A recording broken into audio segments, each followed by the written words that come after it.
a lot of people arrive to this earth. I mean, a lot of people, all of us, we arrive to this earth from the decision or indecision or mistake or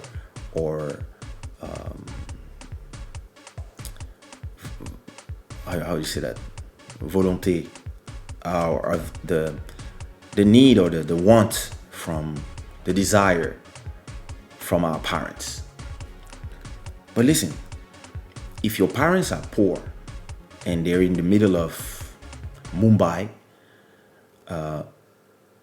or if your parents are rich and they are president, or they are an artist, or they are in the Silicon Valley, or they are in the mafia, you don't decide that. You don't choose who are your parents and who's your family. And this is something, oh yes, the wheel. Thank you.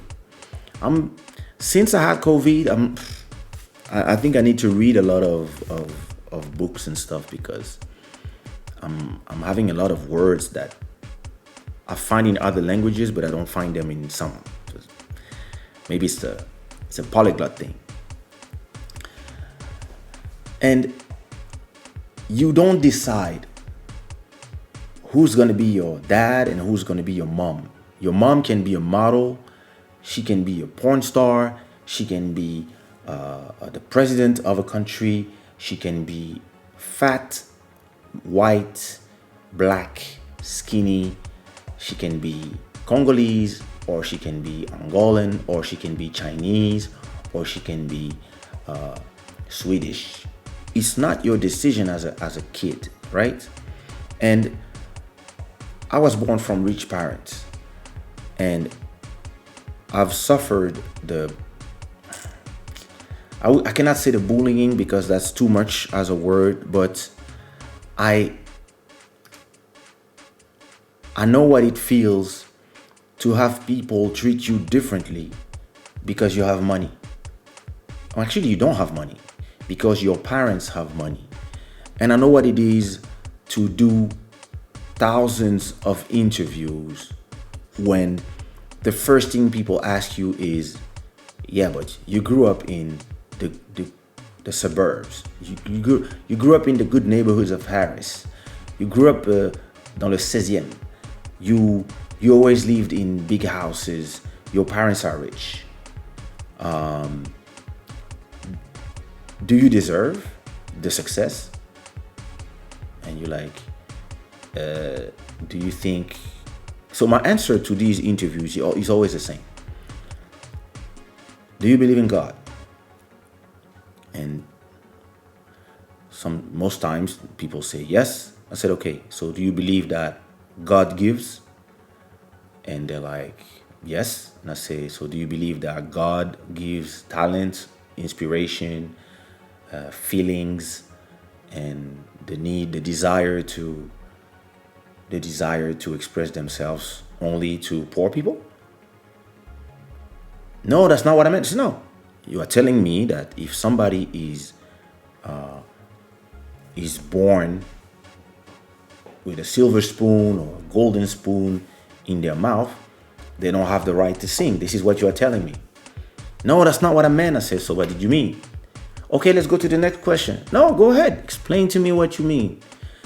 And this interview, I had it so many times and I'm always ready. You know, I'm like, I can answer to anything. But it's so interesting when you realize that a lot of the people have this sentiment of envy inside of them.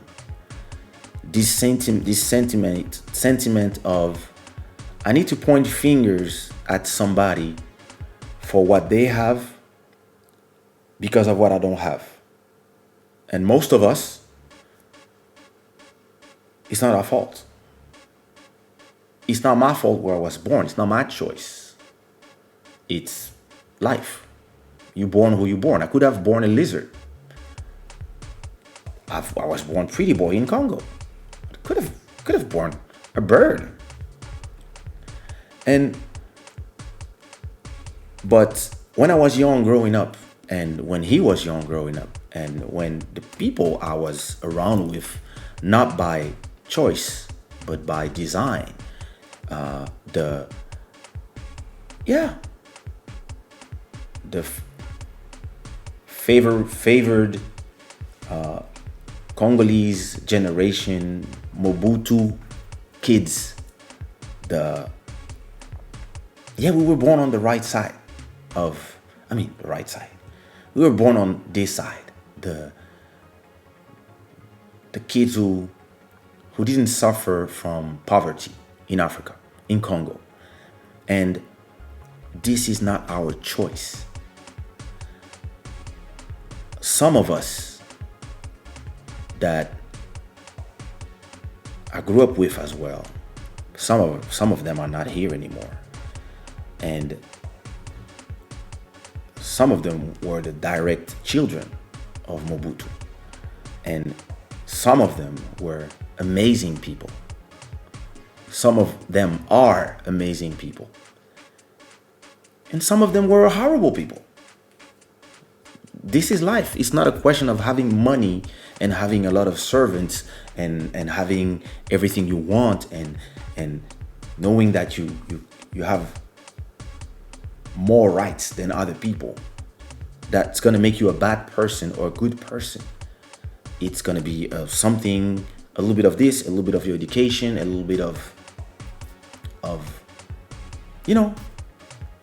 how your parents treat you, how you see your parents treat other people.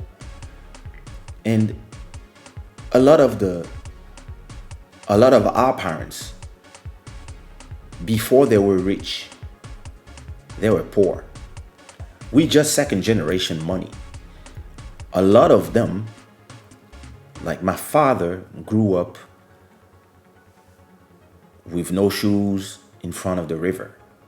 He was not from a family of rich people. He was from a family of fishermen in Bandaka. And he made his way up.